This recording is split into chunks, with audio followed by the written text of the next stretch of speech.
mawada hadhil ummah illa latamathu latamah thumma takunu fitnatud duhaima. Kemudian datanglah fitnah duhaima. Di masa-masa perebutan kekuasaan, kata Rasulullah, fitnah pada masa itulah fitnah duhaima. Fitnah duhaima ini tidak satu umat pun dari umatku kecuali terkena oleh fitnah itu, seperti satu tamparan yang keras. Illa latamathu latmah, seperti satu tamparan yang keras. Ada yang kena tampar terjatuh meninggal dunia. Ada yang terkena tampar terjatuh, saking kuatnya tamparan itu pingsan. Ada yang terkena tampar, satu kali tamparan terjatuh puyeng pusing. Ada yang kena tampar terjatuh dan tidak mau lagi bangun kecuali dia dalam keadaan menyerah dan bergabung dengan yang menamparnya. Tidak ada satu umat pun dari umatku kecuali kena tamparan. Inilah fitnah duhaima. Dengan tamparan ini fa idza qila qadat tamadat, apabila dikatakan telah berakhirlah fitnah duhaima, tamadat, ternyata masih terus berlanjut. Yusbihur rajulu fiha mu'mina wa yumsi kafira. Tamparan fitnah duhaima ini menyebabkan orang yang paginya masih ada iman, sorenya terkena tamparan, siangnya terkena tamparan, sorenya dia sudah menjadi kafir. Yumsi mu'mina wa yusbihu kafira, sorenya dia masih ada iman, lalu malamnya terkena tamparan, pagi besoknya sudah menjadi kafir. Penyebabnya apa? Ternyata ini penyebabnya. Ba'udinahum bi'aradin minad dunya. Demi dunia dia rela menggadaikan agamanya. Maka ketika itu kata Rasulullah sallallahu alaihi wasallam, umatnya terbelah menjadi fustata ini. Menjadi dua kelompok. Fustatu iman la nifaqa fih, wa fustatu nifaq la imana fih. Satu kelompok menjadi mukmin dan makin lama imannya semakin menguat dan menguat dan menguat. Sementara satu kelompok yang lain menjadi munafik dan lama kelamaan kemunafikannya makin nyata, makin bertambah, makin menguat dan menguat. Pada masa itu kata Rasulullah, fa idza kana dzaka, kalau suasana seperti itu sudah terwujud, fantadhirid dajjal min yaumihi au min ghadih, tunggulah dajjal keluar hari itu atau besoknya. Inilah fitnah duhaima, Pak. Saya menyaksikan fitnah duhaima ini yang membelah umat menjadi dua belahan sudah nyata-nyata hari ini kita saksikan di seluruh negara, di tiap-tiap negeri yang mayoritas muslim. Kalau di Mesir saya lihat fitnah duhaimanya adalah ketika Sisi mengkudeta berdarah Mursi. Dengan fitnah duhaima ini banyak yang menjadi pagi beriman, sore sudah menjadi kafir. Kalau enggak gabung dengan ke pihak Sisi, maka dipastikan dia akan berakhir. Dia akan ditangkap, mungkin dibunuh, disiksa, masuk penjara. Kalau bergabung, maka dia aman. Hanya demi dunia dia rela menggadaikan dinahum, adinnya, agamanya. Demi dunia, ada yang diiming-imingi kekuasaan, posisi dan jabatan, maka dengan sukarela dia tinggalkan prinsip-prinsipnya. Dia rela meninggalkan idealismenya, agamanya, dan kemudian dia bergabung dengan barisan kebatilan, barisan yang memusuhi Islam. Inilah yang terjadi kaum muslimin di Mesir. Di Arab Saudi, setelah Muhammad bin Salman mengambil alih tampuk kekuasaan secara de facto dari ayahnya, Raja Salman, setelah dia menjadikan ayahnya bagaikan terpasung, hanya sekedar wujud dan simbol saja lagi, tapi tidak mampu memberikan apapun pengaruh dan kekuasaan.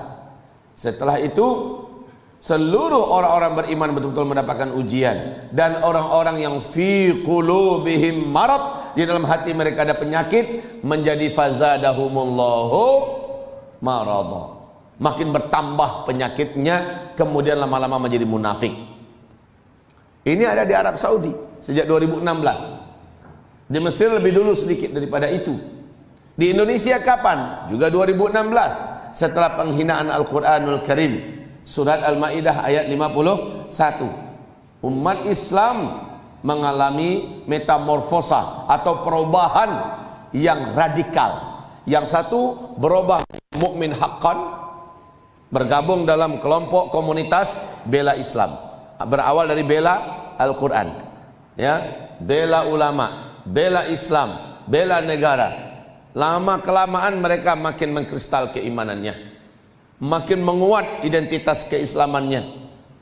Sementara yang satu belahan yang lain tak mau mengambil resiko, tidak mau susah-susah, mencari jalan aman, walaupun akhirnya prinsip-prinsip harus diinjak. Dia pun bergabung dengan kelompok penghina Al-Quran. Dia bersatu dengan kelompok-kelompok yang ternyata memberikan iming-iming dan janji posisi dan sebagainya. Akhirnya mereka makin lama makin kentara kemunafikannya. Ba'u dinahum bi'aradin minad dunya. Seluruh negara hari ini kaum muslimin, kita saksikan beberapa tahun terakhir ini tidak ada satu negara pun di muka bumi melainkan sedang berlangsung fitnah duhai maknya. Maka kalau dikatakan ini apakah dampak akan munculnya Dajjal? Naam. Apakah Dajjal sudah muncul sekarang? Oh ya, belum. Apakah Dajjal sekarang ini tanda-tanda bahwa dia sudah lepas dari belenggu yang mengikatnya, seperti dalam hadis sahih riwayat Imam Muslim, hadis yang sangat panjang dari Fatimah binti Qais, bahwa Dajjal itu terikat dengan rantai-rantai besar di sebuah pulau di laut Yaman. Apakah rantai-rantai mengikat dan membelenggunya itu sudah lepas dan bebas? Menurut informasi yang ada dalam hadis sahih itu, maka tanda-tanda tersebut telah terjadi keseluruhannya. Lalu bagaimana Ustaz? Apakah Ustaz yakin Dajjal itu sekarang sudah lepas? Dalam keyakinan saya, iya.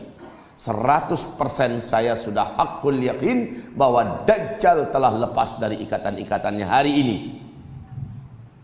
Belenggu yang membelenggu kakinya, rantai besar dan berat yang membelenggu tangannya, serta belenggu yang mencengkram lehernya, yang menyatu antara satu dengan yang lain, dan kekuatan Dajjal telah dilepaskan oleh Allah Subhanahu wa taala. Kenapa dia belum muncul wahai ustadzuna? Rasulullah menjelaskan, Dajjal baru akan muncul dalam keadaan sangat marah. Ada faktor yang menjadikan Dajjal sangat marah, sehingga barulah dia muncul ke tengah-tengah permukaan kehidupan manusia dan mendatangi, memasuki seluruh kota-kota dengan sangat cepat dan memurtadkan sebanyak-banyaknya penduduk bumi ini. 2/3 total dari manusia yang ada menyembah Dajjal, menobatkan Dajjal sebagai Tuhan yang mereka sembah.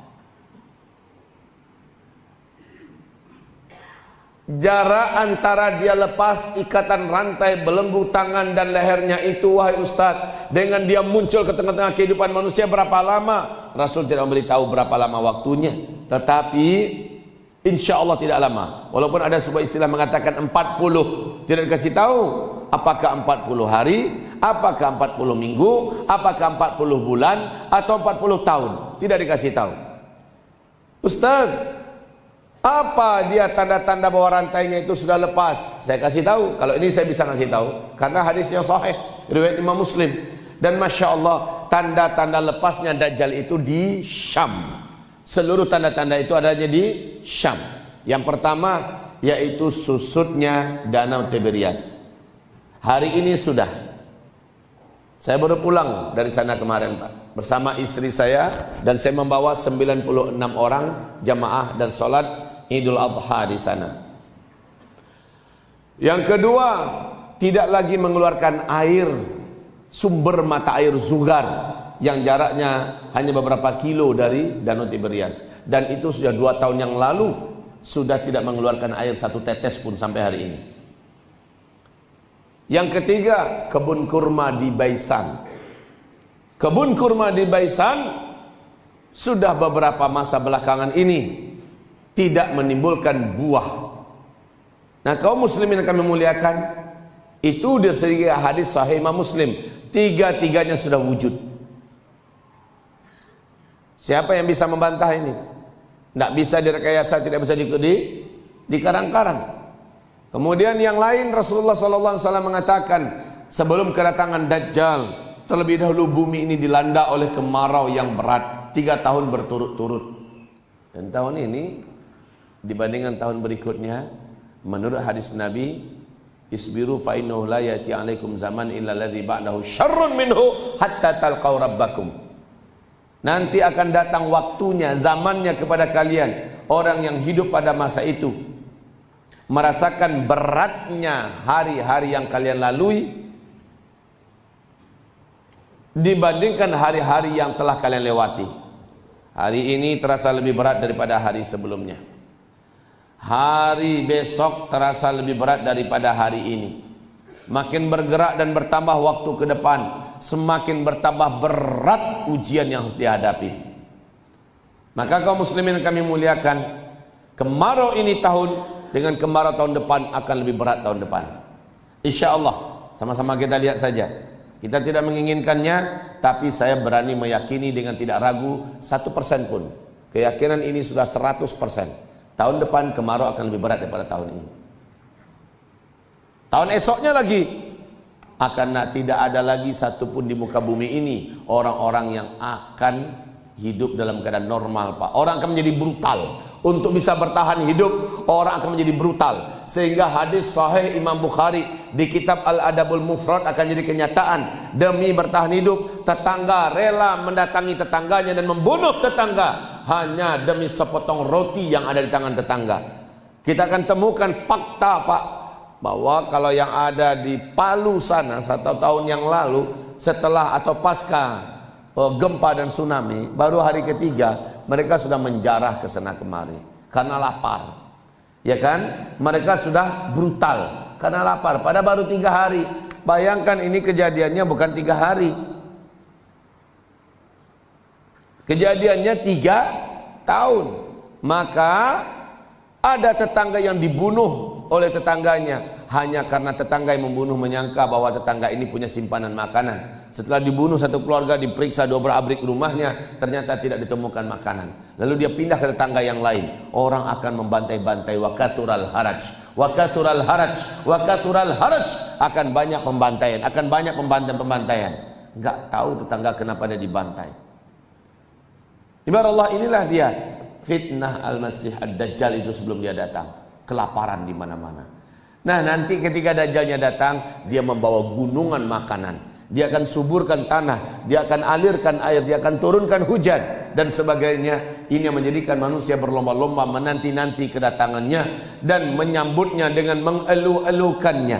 Ini yang menjadikan umat manusia yakin betul bahwa inilah Tuhan yang selama ini mereka sembah. Dan siapa manusia-manusia ini? Orang yang imannya melemah, yang memang lemah, jarang ke pengajian. Bahkan mayoritas pengikut Dajjal, saya terangkan malam tadi, adalah dari umatnya yang munafik, umatnya yang ahli maksiat, umatnya yang ghulu, yang punya akidah dan keyakinan khawarij, umatnya yang ahli bid'ah, bid'ah aqadiyah, umatnya ibarat Allah yang kami muliakan, umat Nabi Muhammad SAW, mayoritas yang akan menjadi pengikut Dajjal juga kaum an-nisa, kaum wanita. Nah, ibarat Allah, begitu kuatnya propaganda Dajjal. Propaganda Dajjal di akhir zaman ini diusung oleh kaki tangan Dajjal. Siapa kaki tangan Dajjal? Sebelah kiri kaki tangan Dajjal adalah Illuminati dan Freemasonry. Sebelah kanan kaki tangan Dajjal adalah Amerika, PBB dan Israel. Kaki-kaki Dajjal ibarat Allah yang kami muliakan adalah seluruh apa yang kita saksikan pada hari ini berupa kekuatan the New World Order. Mereka punya program ini. Inilah yang bergerak sekarang ini. Ustaz, bagaimana membendung ini semua? Sebelum Dajjalnya datang, kita wajib menjadi muslim yang total, fanatik habis kepada Al-Quran dan Sunnah. Maka tidak akan ada yang bisa merubah kita. Taraktu fikum amraini ma ini tasamtum bihima lan tadillu abada, kitab Allah wa sunnati. Cuma itu saja. Walaupun kita menjadi aneh dan asing karena kita begitu kuat memegang Islam, fanatik kepada Islam, tidak apa-apa.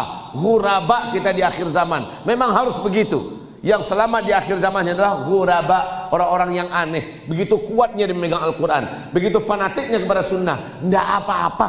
Justru itu jalan untuk selamat di akhir zaman, menjadi muslim kafah. atau diistilahkan dengan bahasa orang-orang yang keblinger di sana dengan istilah Islam radikal. Profesor Dr. Yusuf Al-Qaradawi mengatakan, kalau memegang erat agama ini, memegang erat Al-Quran dan Sunnah, fanatik sebagai muslim yang kafah, lalu saya dituduh sebagai teroris. Hai manusia yang ada di bumi, saksikan oleh kalian, saya adalah teroris. Kalau hanya gara-gara fanatik pada Al-Quran dan Sunnah, berpegang erat kepada Islam seerat-eratnya, lalu dikatakan teroris, kata oleh kalian semua, saya adalah teroris. Enggak apa-apa, Pak. Kalau gara-gara kita menjadi muslim yang kafah, mukmin yang berusaha eksis menunjukkan dan mempertahankan eksistensi imannya, tidak apa-apa lalu dikatakan radikal, silahkan. Ustadz radikal. Urutan pertama Ustadz Habib Rizik Syihab, urutan kedua Ustadz Abdul Somad, urutan ketiga Ustadz Bakhtiar Nasir, urutan keempat Ustadz Babe Haikal, urutan kelima, urutan keenam, ketujuh semacamnya. Masuk dalam usaha radikal semua ustaz yang menyeru dan mengajak umat kembali menjadi muslim yang benar, muslim yang kafah, lalu dikatakan usaha radikal. Tidak apa-apa. Ustaz, kalau begitu kita akan selamat dari Dajjal. Kalau kita berpegang erat dengan Al-Quran dan Sunnah, fanatik kepada Al-Quran dan Sunnah, pasti selamat, Pak. Kita nggak usah terlalu banyak teori lah. Anak-anak di zaman sekarang masukkan ke pesantren, pesantren yang lurus, pesantren Ahlus Sunnah wal Jamaah, yang di dalamnya mengajarkan akidah yang sahihah, mengajarkan tauhid yang lurus, mengajarkan adab dan akhlak, memprioritaskan amalan-amalan, dan ada keteladanan di pesantren itu. Masukkan anak kita ke sana. Maaf, yang memasukkan anaknya tidak ke pesantren, tidak ada jaminan anaknya akan terjaga dari lingkungan yang rusak. Tidak ada jaminan anak-anak kita akan selamat dari pergaulan yang rusak. Tidak ada jaminan anak-anak kita akan terjaga dari perbuatan-perbuatan yang amoral. Tidak ada jaminan. Jadi anak-anak kita, udahlah masukkan saja semuanya ke tahfiz Quran, ke pesantren yang mengajarkan akidah yang sahihah, pesantren yang sangat menjunjung tinggi norma-norma, adab-adab dan akhlak, pesantren yang di sana itu betul-betul menjaga ketat ibadah anak, pesantren yang mengharamkan handphone untuk para santrinya, pesantren-pesantren yang menjauhkan santrinya dari televisi, pesantren yang memisahkan antara laki-laki dan wanita, pesantren-pesantren yang memprioritaskan kepada santri-santrinya ketinggian dan kemuliaan budi dan akhlak yang luhur. Ibarat Allah yang kami muliakan. Mana mic yang lain? Ini udah mulai sakaratul maut.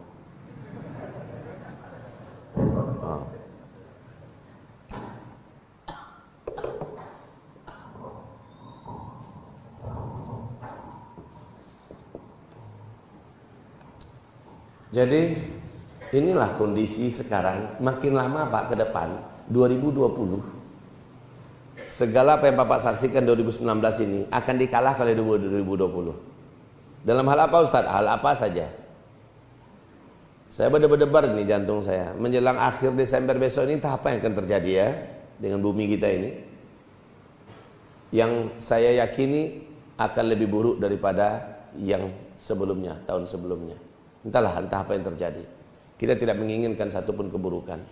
Tapi saking jahatnya Dajjal ini, sebelum dia muncul, makin dekat waktunya, makin besar keburukan yang terjadi di muka bumi ini. Fawda fi kulli makan.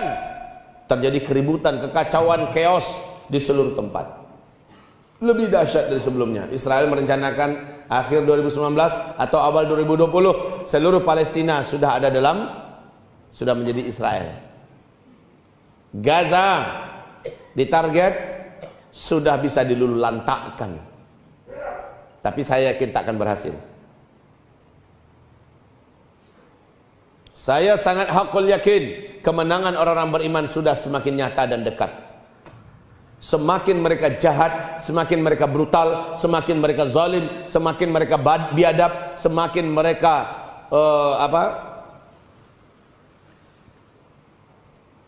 semakin memuncak kebiadaban mereka, kejahatan mereka kepada Islam dan kaum muslimin, berarti semakin dekat pertolongan Allah Subhanahu wa taala. Bagi itu kuncinya dari saya nampaknya di situ. Bacalah sejarah, lihat ketika umat ini sudah tidak lagi berkutik. Tak tahu nak buat apa lagi. Semuanya mereka yang pegang. Tentara mereka yang pegang. Senjata mereka yang pegang. Ekonomi mereka yang pegang. Politik mereka yang pegang. Media mereka yang pegang. Ya. Apalagi Pak? Bapak mau sebut apa saja, mereka yang pegang. Sehingga umat ini tidak tahu mau buat apa, mau pakai apa, udah nggak tahu lagi. Sementara mereka semakin digencet, semakin ditekan, semakin diintimidasi, semakin dizalimi, semakin disakiti, maka jawabannya saat itulah Allah datangkan pertolongannya. Mata nasrullah, kapan Allah datangkan pertolongannya? Ala inna nasrallahi qarib. Ketahuilah pertolongan Allah itu teramat sangat dekat. Am hasibtum an tadkhulul jannah walamma ya'tikum mathalul ladzina khalau min qablikum massathumul ba'sa'u wad-dharra fazulzilu hatta yaqula ar-rasulu wal ladzina amanu ma'ah mata nasrullah ala inna nasrallahi qarib. Rasulullah tak berkutik lagi di Mekah, Pak. Di embargo selama 3 tahun. Para sahabat banyak yang meninggal. Anak-anak para sahabat meninggal. Pada masa itulah Bunda Khadijah meninggal. Pada masa itulah tulang punggung dakwah Nabi Muhammad, Abu Talib, pamannya meninggal dunia. Bergelimpangan Pak meninggal dunia. Di embargo 3 tahun itu bukan sebentar. 3 tahun. Disitulah Rasulullah dan para sahabatnya menjerit, mata nasrullah. Tolong kami ya Allah. Tolong kami ya Allah. Ketika Musa alaihissalam terjepit di depan Laut Merah di belakang Firaun dan bala tentaranya siap mencincang-cincang, membantai, membunuh, ke depan nggak bisa maju karena tak ada kapal, menyeberang gimana caranya, mati. Maka ketika sudah tidak nampak lagi jalan dan musuh benar-benar sudah ada di puncak kejahatannya, ketika itu nampak pertolongan Allah begitu nyata. Allah belahkan laut untuk Nabi Musa dan Bani Israel pun menyeberang. Firaun yang memang otaknya otak cebong ikut nyebrang. Matilah dia. Sebutkan kisah tentang Namruz, sebutkan kisah tentang Qarun.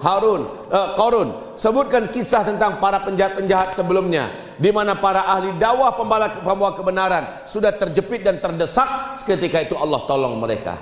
Jadi pertolongan Allah itu semakin nyata dan dekat ketika kita bersabar. Makanya awal hadis Nabi perintahkan isbiru fa innahu la ya'ti 'alan nasi zaman illa alladhi ba'dahu syarrun minhu hatta talqaw rabbakum. Ternyata menghadapi propaganda dajjal di akhir zaman, satu kata kuncinya isbiru, tak ada yang lain.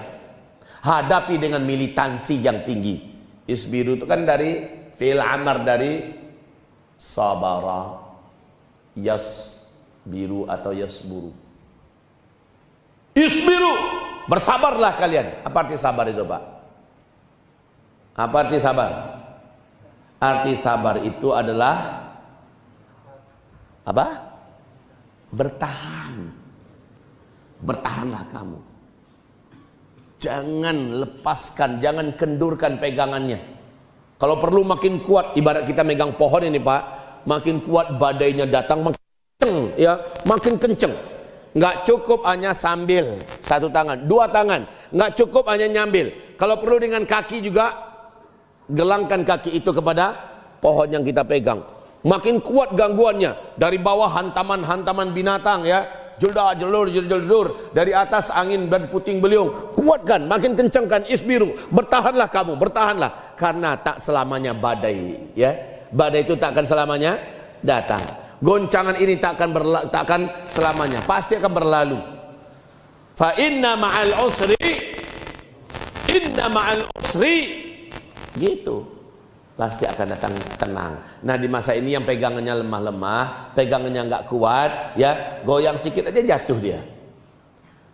Lihat di bawahnya ada binatang yang berbahaya, badak menabrak, gajah juga menggoyang, ditambah angin yang kencang, ada pula ular nampak di batang pohon. Sudahlah, dia dengan sengaja melepaskan pegangannya. Kalau pegangannya memang tidak kuat, ada yang memang goyang sedikit saja jatuh. Pak, perintah Rasulullah, isbiru, bertahanlah kamu. Tamassaku, berpegang eratlah kamu. Ini Pak, tugas kita cuma bertahan. menjadi mukmin di akhir zaman, tugas kita adalah bertahan. Jangan mundur, jangan mundur, jangan mundur. Ustaz, segala-galanya ada di tangan mereka, Ustaz. Semuanya di tangan mereka. Perintahnya kan isbiru. Besok ini menunjukkan isbirunya kita. Bismillah, untuk atas nama Indonesia, kita usahakan kita berangkat dalam kesatuan dan persatuan wadah keumatan yang ada di Jakarta. Besok tanggal 2 Desember 2019 ini. Reuni Akbar Mujahidin 212. Insya Allah Ta'ala. Semua perizinannya sudah klop, sudah lengkap seluruhnya. Insya Allah. Allah melindungi dan menjaga kita semua. Isbiru, bersabarlah. Udah kita udah kalah. Jangan kayak gitu mentalnya, Pak. Karena perjuangan ini tidak boleh dihentikan hanya gara-gara urusan menang kalah. Sebab kita tidak ditanya oleh Allah, menang gak? Kamu menang gak? Bukan itu yang ditanya oleh Allah. Kenapa kamu kalah? Allah nggak tanya itu. Yang Allah tanya pada kita, apa yang kamu buat? Kamu bersama nggak dalam perjuangan? Kamu melangkah nggak dalam kesulitan? Kamu berinfak nggak dalam beratnya kondisi? Maka kaum muslimin yang kami muliakan, isbiru, bersabarlah kamu. Anak-anak kita masukkan ke sekolah pesantren-pesantren, ke tafiz-tafiz, dicemeeh oleh keluarga kita, oleh lingkungan kita. Bahkan ada pihak-pihak media atau dari bahasa orang-orang yang memang fi qulubihim marad mengatakan ciri-ciri teroris, ciri-ciri keluarga radikal, anaknya masuk pesantren. Ciri-ciri radikal teroris adalah para hafiz-hafiz Quran. Ciri-ciri radikal, ciri-ciri teroris adalah yang keluarganya fanatik pada Islam. Pakai cadar, celana cingkrang, jidatnya hitam. Masya Allah. Kaum muslimin yang kami muliakan, la yakhafuna laumata laim. Jadi perintah Rasulullah menghadapi mereka adalah isbiru, sabarlah kamu. Insya Allah kesabaran ini akan membuahkan hasil antara satu di antara dua. Satu, kita syahid di tengah jalan, atau yang kedua, kita mendapati dan menyaksikan kemenangan. Insya Allah Ta'ala. Ustadz, segala-galanya di tangan mereka. Persis Fir'aun di tangannya segala-galanya. Tentaranya, persenjataannya, medianya, kekuatan ekonomi. Orang-orang keren, orang-orang berpendidikan, orang-orang mantep-mantep bersama Fir'aun semuanya. Sementara Musa dan Bani Israil punya apalah. Tapi terakhir gimana? Allah Subhanahu wa Ta'ala tolong. Dan kaum muslimin yang kami muliakan, jadi di akhir zaman ini memang agak aneh ajakan saya kepada Bapak Ibu, yaitu yuk di akhir zaman apa yang dikhawatirkan oleh musuh kita berada di bagian yang itu, maka selama itu sesuai dengan ruh Al-Quran dan Sunnah dan ajaran Rasulullah SAW yang sahih, maka kita adanya di sana. Mereka tunjuk kita di mana, seperti kata Dr. Yusuf Qardawi tadi, nggak apa-apa, saya kalian katakan itu nggak apa-apa. Apa kata Imam Syafi'i tadi? Nggak apa-apa kalian ngomong saya tentang apa, selama begitulah dia, maka saya tak peduli kalian mengatakan saya apa. Kita juga begitu, Pak, nggak peduli aja kita. Yang anak-anak kita dan diri kita masukkan ke dalam pangkuan Islam secara kafah, fanatiklah kepada Islam di akhir zaman ini. Menjadilah ghuraba kita di akhir zaman ini. Fatuba lil ghuraba. Tuba itu tahu Bapak Ibu, apa itu tuba? Kalau bahasa Indonesianya adalah bahagialah atau beruntunglah. Ternyata Tuba itu adalah satu tempat yang sangat istimewa di dalam surga Allah yang tertinggi. Tempat itu disebut dengan Tuba. Sama dengan Wail. Wail itu apa? Secara bahasa artinya adalah celaka. Ternyata Wail adalah sebuah lembah di dalam neraka Jahannam. Sakor. Apa itu Sakor? Sakor juga adalah sebuah lembah, sebuah tempat, sebuah lokasi penyiksaan dalam neraka Jahannam, disebut dengan Sakor. Maka di surga itu ada macam-macam nama, termasuk salah satu namanya Tuba. Ini tempat yang spesial betul, Pak. Maka Tuba lil ghuraba, telah Allah sediakan. Aku rindu dengan saudara-saudaraku. Ternyata saudara ini siapa? Orang-orang yang datangnya di akhir zaman. Aku rindu dengan mereka. Saat sahabat-sahabat berkata, ya Rasul, bukankah kami saudaramu? Bukan, kalian adalah sahabat-sahabatku, saudara-saudaraku nanti yang datangnya di akhir zaman. Mereka tidak pernah melihatku. Lam yarawni, amanu bi wa lam yarawni. Mereka beriman kepadaku padahal mereka tidak pernah melihat aku. Mereka beriman, mereka fanatik kepada ajaran yang aku ajarkan. Mereka mengamalkannya, mereka mendakwahkannya, mereka sabar dengan segala risiko di atasnya. Aku rindu dengan mereka. Orang-orang yang sabar di antara mereka pada masa itu, kata Rasulullah, pahala mereka adalah 50 pahala kalian. Kaget sahabat, Pak. 50 pahala kami ya Rasulullah. Iya, 50 kali lipat pahala kalian, bukan pahala mereka yang ada pada masa mereka. Luar biasa, Pak. Karena kita ini, Masya Allah, kalau sahabat mah enak, ada apa-apa mereka melihat Rasul langsung, mereka dengarkan langsung arahan dan tausiah Rasul, ya kan? Kalau kita sekarang gimana? Siapa yang akan bisa menghibur lara dalam dada? Siapa yang bisa menjadi tempat kita bertumpu dan bertanya? Siapa? Tak ada. Siapa, Pak? Di seluruh negara emang siapa sekarang? Yang sifatnya mendunia siapa? Kita memang menunggu Imam Mahdi insyaallah ta'ala. Kalau Imam Mahdi sudah muncul, sudah jelas komandonya. Kalau sekarang ini gimana? Karena ada Habibuna Habib Rizik Syihab, ya itu pun jauh di sana, nggak bisa pulang. Nah, kaum muslimin yang kami muliakan, perintah Rasulullah kepada kita semua adalah isbiru. Tutup telinga kita dari mendengar kata-kata orang yang menghina, mencemeh. Tutup mata kita dari melihat cibiran-cibiran orang yang mencibir. Enggak peduli aja, sebodoh aja, ya. Teruslah, makin lama makin kencangkan. Karena di fase keempat ini, tingkat ujian yang Allah datangkan untuk iman kita bukan seperti ini fluktuasinya, ya. Bukan seperti itu. Tapi gini, mendaki terus. Berlalu waktu, bertambah waktu, ternyata bertambah berat pendakiannya daripada sebelumnya. Tapi saya bertanya, apakah sepenat-penat pendakian sampai di ujung nggak kira-kira, ya? Sampai di ujung nggak kira-kira? Sampai. Selamanyakah kita mendaki gunung? Setinggi-tinggi kita mendaki pasti akan sampai di puncak. Ya betul, Pak? Sampai di puncak. Habis di puncak ngapain kita lagi? Sudah tenang. Habis itu nurun lagi. Nah, kita sedang menuju puncak. Dan saya sangat yakin Bapak Ibu, kita ini sudah sampai di bibir puncak. Di bibir puncak. Udah kayak gini posisinya tuh. Bentar lagi insyaallah ta'ala. Bentar lagi insyaallah ta'ala. Mungkin 1 tahun ini, 1 tahun atau 2 tahun ini insyaallah ta'ala. Lihat nasrun minallah wa fathun qarib insyaallah. Dengan pangku tangan? Oh ya, bukan pangku tangan. Kita tetap diperintahkan untuk tampil, maju, bergerak, tampil, maju, istiqomah, wujudkan eksistensi kita, nampakkan terus keimanan kita, tak peduli dengan cacian orang yang mencaci. Yujahiduna fi sabilillah wa la yakhafuna laumata laim. Mereka tetap berjihad di jalan Allah dan mereka tidak peduli apapun cacian orang yang mencaci. Udah begitu, Pak. Tutup telinga, tutup mata, terus berjalan. Dalam artian tak peduli dengan apapun ujian yang kita hadapi, maju terus. Isbiru, bersabarlah kamu. Bersabarlah kamu. Tapi semuanya terpandu oleh para ulama-ulama Rabbani, ulama-ulama lurus, ulama-ulama yang istiqomah, ulama-ulama pejuang, yang mana mereka keluar masuk penjara, diintimidasi, ditekan oleh lawan-lawan, mereka tidak pernah bergoyang, tak bergeming. Masuk penjara, keluar, masih seperti itu dia. Masuk lagi penjara, keluar, masih begitu dia. Seperti Syekh Islam Ibnu Taimiyah, seperti Imam Ahmad Ibnu Hanbal, seperti guru-guru kita yang mulia dari imam mazhab kita, Imam Syafi'i. Bagaimana ujian bertubi-tubi menghadapi para a'immatul mazhab kita ini, Masya Allah ujiannya, mereka tegar dan sabar. Seperti Imam Auza'i, seperti yang kita saksi dan kita dengar dalam kisah para ulama-ulama salaf kita, tegar dan sabar.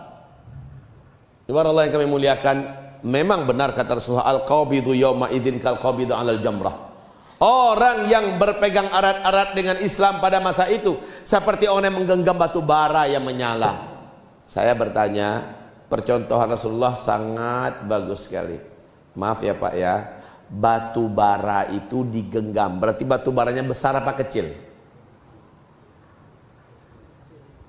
Kalau batu baranya sebesar meja ini umpamanya, maka bukan menggenggam bahasanya.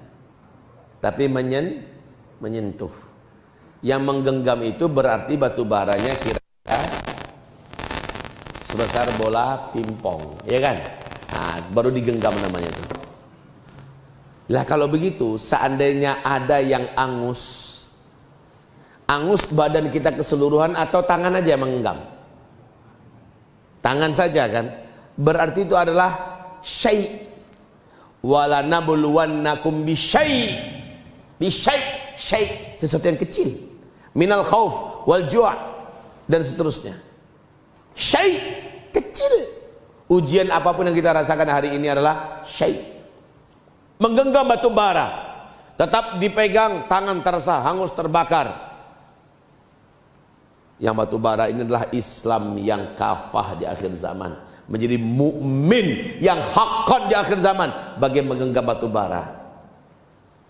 Kalau tetap dipertahankan, tangan bagaikan terasa hangus terbakar, sakit. Kalau dilepas, jadilah dia paginya beriman, sorenya kafir. Sorenya beriman, besok paginya kafir. Pilihan kita apa? Isbiru. Pilihan kita adalah bersabarlah, bertahanlah. Takkan lama itu. Dan itu hanya perasaan aja terbakar. Insya Allah nggak terbakar, tapi ya panas pak. Melepuhkah? Mungkin. Tapi hangus nggak tangan kita? Insya Allah tidak. Sabarlah, karena ada waktunya. Kita hanya bersuruh bersabar, jangan lepaskan. Sepanas apapun tahan.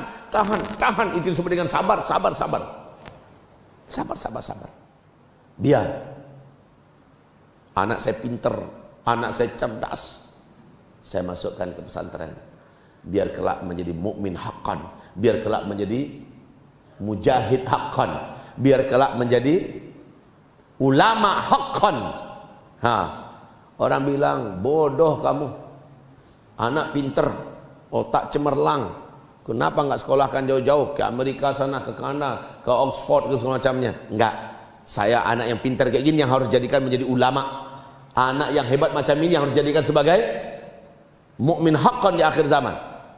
Maka kaum muslimin la yakhafun dalam mata. Tutup kuping, tutup mata, sabarlah, terus berjalan. Walaupun panas bagaikan digenggam bara yang menyala, tidak apa-apa, teruskan saja. La yakhafun laumata laim, isbiru. Begitu juga salat kita. Tugas Bapak Ibu semua dan tugas saya, anak-anak kita semua, pastikan di akhir zaman ini bapak dan ibu ahli sholat berjamaah di masjid. Ibu-ibu walaupun tidak di masjid, di rumah tapi on time. Orang azan sudah selesai semua kegiatan, kita sudah di atas sejadah. Orang di masjid sholat berjamaah, ibu-ibu di rumah sudah sholat pula di atas sajadahnya. Kalau ke masjid silakan, tapi yang bapak-bapak di akhir zaman, cara merawat diri dan menjaga hati, dan agar kita tidak pernah menjadi orang munafik, syaratnya tidaklah begitu berat dan sulit, hanya butuh kesabaran menjaganya, yaitu sholatlah 40 hari 40 malam 5 waktu itu berjamaah di masjid. Jangan pernah ketinggalan takbiratul ihram bersama imam. Jika itu kita lakukan dengan sabar, insya Allah sampai mati pun kita dijamin oleh Rasulullah takkan pernah menjadi orang munafik, takkan pernah. Nanti di akhirat kita tidak akan pernah merasakan memijak api neraka jahanam, walau 1 detik aja nggak akan pernah. Masya Allah. Jadi di akhir zaman ini Pak, seluruh pengikut Dajjal ini adalah orang-orang munafik dari umat Nabi Muhammad SAW. Dan untuk tidak pernah jadi orang munafik, kuncinya adalah kejar salat berjamaah 5 waktu di masjid, 40 hari 40 malam. Ustaz, kalau setelah itu kami meninggalkan salat berjamaah gimana? Nggak akan pernah terjadi itu. Sebab hanya orang munafik lah yang dengan sengaja mau meninggalkan sholat berjamaah. Lah kita sudah tidak pernah jadi orang munafik lagi. Maka dipastikan kita akan cinta dengan sholat berjamaah ini. Ngaji orang masih di masjid, kita sudah menuju ke masjid.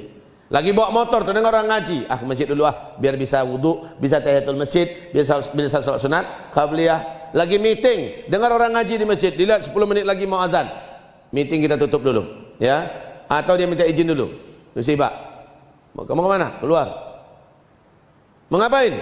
Kalau seandainya kita BAB aja, kita pede mengatakan sakit perut, BAB. Tapi untuk sholat, kenapa kita agak malu-malu mengatakan saya mau sholat?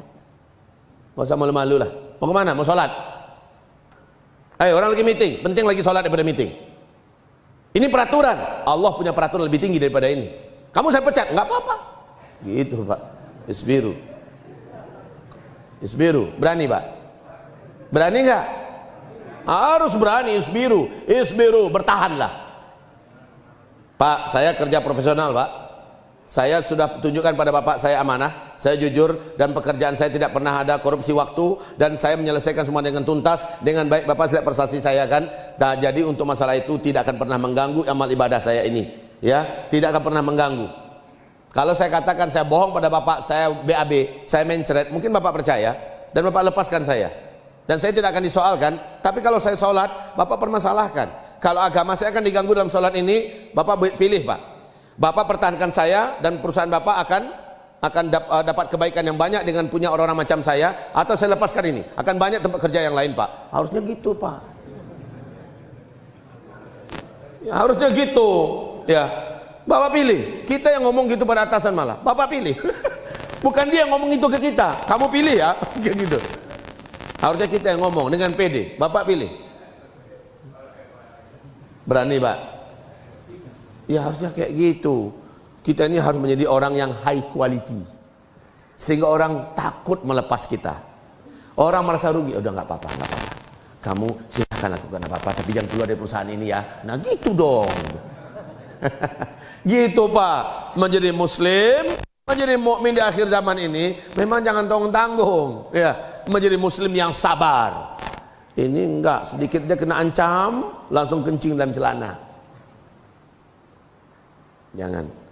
Fitnah yang mengatakan latamatul latmah itu tegarlah Pak, terjatuh sakit bangkit lagi, lawan lagi, gitu. Itu yang benar, insya Allah Taala. Mudah-mudahan Bapak Ibu seluruhnya mendapatkan faidah dan manfaat untuk tentang masalah akhir zaman. Sekarang ini saya mempromosikan negeri Syam kepada Bapak Ibu. Banyakkanlah melirik ke sana. Di masa-masa fitnah, iman itu adanya di Syam, kata Rasulullah. Di masa-masa fitnah, iman itu adanya di Syam. Bapak mau selamat nggak imannya nanti di akhir zaman? Inilah akhir zaman itu, zaman kita ini. Maka Syamlah tempatnya. Kapan itu ya Rasulullah? Ketika di Syam sudah dikumandangkan berdirinya khilafah Islamiyah. Indikasinya apa? Baitul Maqdis dibebaskan kembali. Hadis sahih riwayat Imam Muslim. Ibnu Hawalah dipanggil oleh Rasulullah. Nak, sini nak. Kalau kau dengar nanti khilafah Islamiyah dikumandangkan di Baitul Maqdis setelah Masjid Al-Aqsa dibebaskan, maka tempat yang paling aman untuk imanmu dan ragamu, jasadmu dan badanmu, agamamu adalah Palestina. Hijrahlah ke sana. Masya Allah Pak, negeri aman di akhir zaman itu di masa-masa fitnah adalah Palestina, Baitul Maqdis, Syam. Bergeraklah ke sana. Ada buku tanda-tanda kiamat di negeri Syam ini. Baca Pak riwayat-riwayatnya. Semua ada hadis tentang akhir zaman. Mayoritas kejadian besar akhir zaman terjadi di negeri Syam. Lihat, dapatkan, baca, dan bercita-citalah, ya Allah, izinkan kedua telapak kakiku ini bergerak menuju ke Palestina di masa-masa fitnah melanda seluruh dunia ini. Beri hamba rezeki ya Allah, berangkatkan hamba dan keluarga hamba gimana pun caramu ya Allah. Minta Pak. Nah, menurut saya, Allahu a'lam, yang terbaik itu bagi bapak-bapak ibu-ibu semua, rayu-rayu Allah dengan seringnya kita kirimkan harta kita ke Palestina. Itu cara merayu Allah. Ada penggalangan dana untuk Palestina, untuk Masjidil Aqsa, untuk perjuangan, untuk jihad di sana. Kirimkan terus dana kita, ya Rabb. Ini mahar hamba untuk engkau jadikan hamba menjadi penduduk Syam nanti ya Allah. Ini mahar hamba ya Allah. Ini mahar hamba. Terus kirim Pak, rajin ngirim. Hah? Berapa Bapak sanggup? Berapa Bapak? Menurut Bapak ini udah banyak ini ya. Menurut Bapak ini udah banyak. 500.000 bagi orang macam saya ini udah banyak ini. 100.000 bagi orang miskin pembawa becak macam saya ini udah banyak ini. Ya, masukkan Pak. Masukkan terus. Setelah ada penggalangan dana buat Palestina, masukkan. Ada penggalangan dana buat Suriah, masukkan. Ya tentu saja NGO yang amanah ya. NGO yang kita yakini adalah yang lurus, masukkan. Dan jadikan itu dalam doa kita mahar untuk menuju ke negeri teraman, negeri iman di akhir zaman. Baik. Wahai Bapak Ibu yang kami muliakan, Indonesia akan menjadi salah satu di antara negara-negara yang ada di muka bumi yang penyebutan Nabi adalah kharab dan fasad. Pada akhir zaman akan terjadi kekacauan, keributan, chaos di seluruh dunia. Pada itu puncak kekacauan itu yang teraman adalah Palestina. Dan iman itu ada di sana. Orang-orang beriman itu akan kumpul di sana.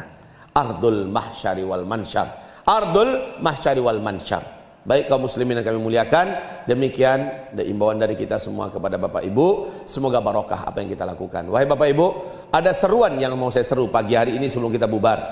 Seruan saya berkaitan dengan 212. Saya mengajak Bapak Ibu semua, ada seruan saya, siap-siap beramal pagi ini. Mau beramal kita pagi hari ini. Ada duanya saya gabungkan dalam satu seruan. Nanti kita kumpulkan dalam satu kali kumpul. Walaupun nanti setelah itu kami bagi itu. Biasanya karena saya ada 3 kampus Pak. 3 kampus ini sedang membangun ketiga-tiganya. Dan kampus 3 untuk tingkat SMA. Pesantren tingkat SMA yang saya sebut dengan mulazamah. Ini juga sudah membangun. Jadi saya jadikan pertemuan dengan umat ini momen untuk membackup pembangunan tersebut. Nah sekarang karena acara besar yang akan kita gelar di Jakarta besok, ini memerlukan dana yang tidak kecil, maka kepada panitia 212 yang mendampingi kami, saya katakan gabung saja ini, lalu kita akan bagi 2. Jadi ini Bapak lebihkan daripada biasa infak kita pagi hari ini ya. Sebagian adalah untuk aksi dakwah umat Islam yang berjihad di Jakarta besok 212, dan setengahnya lagi adalah untuk pembangunan pesantren kami yang ada di Sumatera Barat. Bapak berkenan insya Allah pagi hari ini kita beramal. Pagi hari ini kita beramal, berinfak. Tafadhal Pak, kumpulkan infaknya dan amalannya, dan biarlah Allah Subhanahu wa taala yang menepati janjinya, dan Allah Maha menepati janji. Tafadhal, bila bisa mulailah berjalan.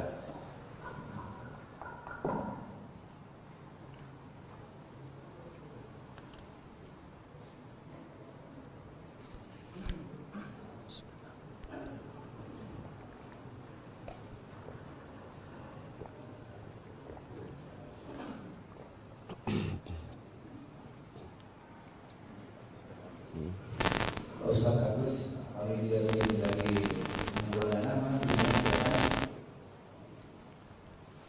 belum persiapan. Ya. Baik kaum muslimin, sambil kotak infaknya berjalan, di luar kita mempersiapkan. Ini sarana saya untuk menolong agama Allah dan menolong umat Nabi Muhammad.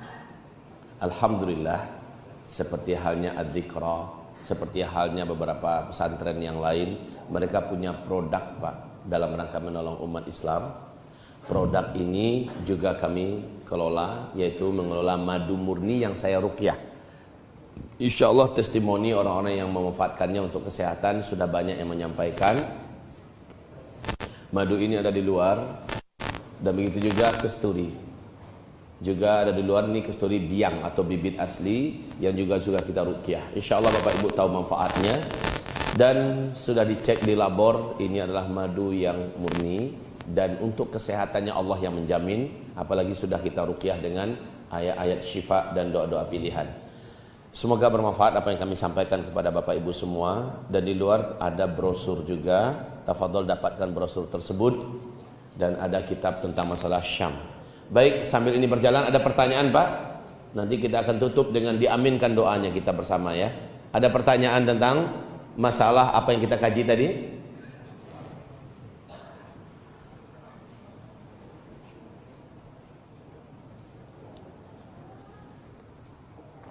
Silakan.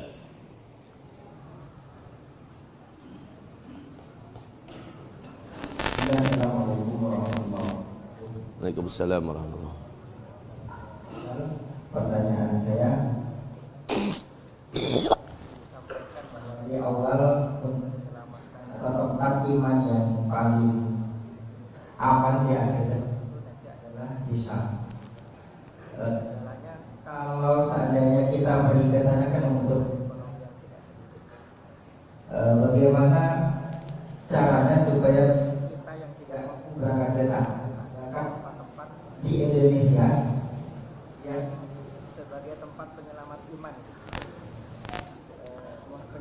Bagus sekali pertanyaan Bapak kita ini. Bagus sekali pertanyaannya. Ustaz, bukankah tempat teraman yang tempat untuk disuruh kita hijrah di akhir zaman adalah Palestina? Dan itu kan memerlukan dana. Ya. Untuk berangkat ke sana secara logika memang dana. Tapi kalau Allah yang memberangkatkan, Allah Subhanahu wa taala yang memberangkatkan, banyak orang haji tanpa pakai dana. Miskin ternyata berangkat haji, malah dengan fasilitas VVIP lagi, ya kan? Kan banyak kejadian itu. Oke, itu satu hal yang ajaib mungkin, satu hal yang luar biasa kalau Allah sudah turunkan. Tapi kalau secara logika dasarnya, Ustaz, kalau seluruh orang beriman di muka bumi pergi ke sana itu cukup muat nggak di sana, Ustaz? Ternyata dalam hadis sahih juga, nanti tolong dibaca ini, betapa istimewanya Palestina di akhir zaman. Tolong baca ini. Rasulullah menyebutkan dalam hadis sahih, dan ini hadis qudsi juga diriwayatkan Imam Muslim, ini pernyataan Rasul kepada Hudzaifah bin Yaman, ternyata yang akan Allah pilih masuk ke negeri pilihannya itu di akhir zaman adalah hamba-hamba terbaik Allah yang ada di muka bumi ini. Hamba-hamba Allah yang terbaik yang ada di muka bumi ini akan sampai ke sana. Nah, kalau begitu jawaban saya, jadikanlah diri kita sebagai hamba Allah terbaik. Akidah kita, akhlak kita, ibadah kita, kepribadian kita, karakter kita, keluarga kita, jadikan kita yang terbaik, sehingga mudah-mudahan kita terpilih nanti. Kalau menurut saya yang ke Palestina itu ada azam dari kita, ada usaha, tapi juga wajib penuhi syarat-syarat atau pantaskan diri kita, gitu loh maksud saya. Ya. Selanjutnya ibarat Allah, di Indonesia nanti bisa kita buat tempat-tempat aman. Ada. Bapak ingat nggak? Tolong nanti dibuka, ini tentang uraian Dajjal sangat rinci juga di sini, Pak. Berkaitan dengan kemunculan fitnah Dajjal ini. Coba perhatikan kaum muslimin yang saya muliakan. Siapa antara Bapak punya buku ensiklopedi akhir zaman? Mudah-mudahan di bawah ada buku tersebut. Hai Bapak Ibu yang kami muliakan, coba lihat di situ. Dajjal ketika muncul nanti, negeri-negeri di muka bumi ini kering. Ya kan? Kering. Oh, udah 3 tahun kok nggak turun-turun hujan. Kering. Maka ketika dia datang, dia demonstrasikan kemampuan-kemampuan yang menakjubkan. Langit menurunkan hujan, negeri-negeri menjadi subur, sungai-sungai mengalir, ya, dan dia membawa gunungan makanan, mengklaim dirinya adalah Tuhan yang disembah selama ini. Maka banyak orang terfitnah dan menjadi penyembah Dajjal. Kan begitu hadisnya. Tetapi Dajjal nanti akan menemukan ada kampung-kampung, ada daerah-daerah dan kawasan yang subur, hijau, tanam namanya hijau, airnya mengalir, penduduknya penuh dengan rezeki. Ternyata kawasan itu diisi oleh orang-orang beriman, orang-orang yang soleh-soleh dan bertakwa. Maka Dajjal menawarkan diri kepada mereka sebagai Tuhan yang disembah. Orang-orang beriman seluruhnya menolak. Lalu Dajjal pergi dengan kemarahan yang sangat, kata Rasulullah Sallallahu Alaihi Wasallam. Coba lihat itu, ada daerah-daerah, ada kampung-kampung yang subur, airnya mengalir, orang kering di mana-mana, rezekinya melimpah ruah, ternyata isinya orang-orang beriman saja. Pernah dengar istilah saya enggak? Di mana-mana saya ceramah, wujudkan kampung beriman, orang-orang beriman akhir zaman. Pernah dengar itu? Saya sarankan syarat-syaratnya sesuai dengan panduan Rasulullah, jangan di kota. Jangan buat kawasan orang-orang beriman, ini perumahan orang beriman, tapi di kota. Jangan di tepi pantai. Karena fitnah akhir zaman adalah berupa banyaknya bencana sehingga pantai-pantai banyak yang terhantam oleh tsunami. Air laut akan naik, ya. Banyak kota-kota di pinggir pantai akan tenggelam. Jangan bersebelahan dengan gunung-gunung berapi.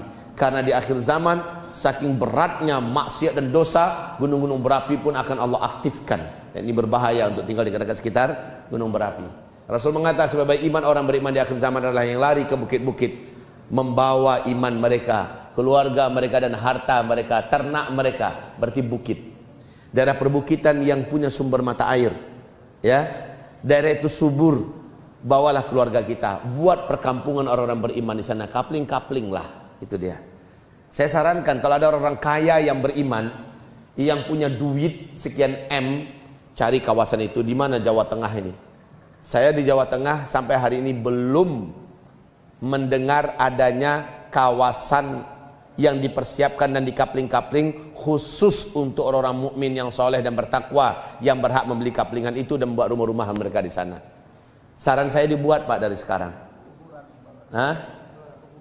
Kuburan yang paling aman tuh. Oh, di bukit-bukit kuburan dibuat orang sini ya? Itu orang Cina itu buat. Orang Cina kuburannya di bukit-bukit, Pak. Tuh orang Cina aja tahu konsep aman. Kuburannya di bukit-bukit dipilihnya. Jadi begitu kaum muslimin. Nah, kalau untuk saya rekomendasikan untuk Indonesia sebelah timur, saya kemarin udah survei ke sana, ada 300 hektar, yaitu di Gunung Malino, ya. Saya sudah lihat ke sana, itu bukan gunung aktif. sumber-sumber mata airnya, Masya Allah, walaupun kemarau ini, sumber mata air ini tetap mengeluarkan airnya dengan baik. Kawasannya baru 300 hektar, ya. Menurut lurah di sana dan pemerintah setempat, kalau diperluas bisa sampai 3.000 hektar. Nah, saya rekomendasikan Indonesia sebelah timur merapatnya ke sana. Kemudian untuk Jawa, seharusnya Jawa Tengah ada, Jawa Timur ada. Tetapi karena belum saya dengar dan belum tahu saya, maka yang ada sekarang ini baru di Jawa Barat. Jawa Barat itu adalah di Kabupaten Bandung, ya. Saya sebut namanya dengan tempat di sana itu apa namanya? Nagrek, apa namanya? Nagrek, ya. Nah, itu kawasan itu insya Allah oleh PT Hafiz Amanah Indonesia, kawasan itu sudah saya suruh beli ini, dan kapling-kapling biarkan orang-orang beriman yang saleh-saleh yang bertakwa yang merapat kemari, ya, disortir mereka, ini syarat-syaratnya. Siapapun saya akan bantu, Pak, saya akan bantu, saya berikan arahan-arahan, supaya jangan dikatakan ini adalah bisnisnya Uzma. Nggak ada bisnis di akhir zaman ini lagi dah. Kita hanya berbisnis dengan Allah Subhanahu wa taala. Ya. Bergabung ke sana, merapat ke sana. Tapi sebelum tanda-tanda nyata ada, jangan coba-coba meninggalkan tempat usaha kita, itu kota. Mentang-mentang ini akhir zaman langsung hijrah ke sana, itu enggak benar tuh, Pak. Jual rumah, jual tanah, jual usaha, jual mobil lalu pindah ke sana. Situ menung aja lagi di tengah kota, di tengah hutan. Jangan. Sekarang kita siapkan baik rumah-rumah manual kita segala macamnya. Sebelum itu kita uni, kita isi, biarkan pesantren yang mengisinya, ya, bermanfaat, mengalir pahalanya buat kita. Yang kita tetap di kota. Nanti ada tanda-tanda nyata dari Allah dan dari Rasulnya. Bila tanda-tanda itu sudah nampak dan itu dari hadis yang sahih, tidak terbantahkan, maka barulah kita bergerak menuju ke lokasi itu. Apa tanda-tandanya, Ustaz? Dari informasi Rasulullah, bintang berekor mengelilingi bumi antara 3 sampai 7 hari berturut-turut. Ya, jika itu sudah kita saksikan, tidak ada satupun manusia di bumi yang tidak bisa menyaksikannya. Kalau itu sudah nampak, barulah kita meninggalkan kota, barulah kita meninggalkan tempat-tempat di mana kita usaha, menujulah ke tempat yang sudah disiapkan. Begitu. Jadi itu tempat-tempat untuk yang aman di akhir zaman. Orang beriman harus berkumpul. Lah, Pak, kalau orang beriman, orang bertakwa kumpul satu tempat, selapar-lapar keadaan, mereka lapar nggak kira-kira? Allah jamin rezeki mereka, betul tidak? Walau anna ahlal qura amanu wattaqau la fatahna alaihim barakatin minas sama'i wal ard walakin kadzabu. Kalau suatu qura itu jamak daripada qaryah, kampung-kampung, buat kampung, buat karya-karya, isinya orang beriman yang taat-taat, tak boleh ada maksiat di situ. Sekering apapun negeri yang lain menjelang dajjal keluar, negeri itu dijamin oleh Allah rezekinya. Airnya akan mengalir, mata airnya akan mengeluarkan air, tanahnya akan subur, rezekinya akan melimpah karena isinya orang beriman yang bertakwa. Saya, Pak, saya buat kaplingan di mana di pesantren saya Pak Ikumbuh Sumatera Barat. Saya buat kaplingan. Tapi sayangnya tanah kami tidak luas. Hanya 40 hektar buat kaplingan. Luas. Jadi itu pun saya sortir. Dari awal saya buat perjanjian, jika tidak memenuhi syarat atau ada pelanggaran dari 17 syarat ini, Bapak berkenan, Ibu berkenan, kami keluarkan kembali. Siap, Ustaz. Yang penting sekarang Ustaz nilai aja kami nanti. Oke, tantangan. Tetap selesai. Mereka kami tukaran, Pak. Nggak jual beli sifatnya kami. Ya, 10 kali 10, maka emasnya sekian. Kami tukaran. Dia punya emas, kami punya lahan. Silakan. Sertifikat kita kasih ke dia bahwa ini tanah sudah milik kamu, dan kita sarankan dia untuk segera bangun. Kamu tak boleh dulu pindah kemari sampai tanda-tanda cerita Rasulullah terjadi. Kamu langsungkan, Bapak Ibu langsungkan ke aktivitasnya di kota-kota, di tempat biasa. Ketika sudah positif terjadi huru-hara, kekacauan segala macamnya, pindahlah. Lalu sementara ini bagaimana? Pesantren, wakafkan penggunanya untuk pesantren, untuk santri, untuk guru, untuk belajar, untuk tamu-tamu segala macamnya.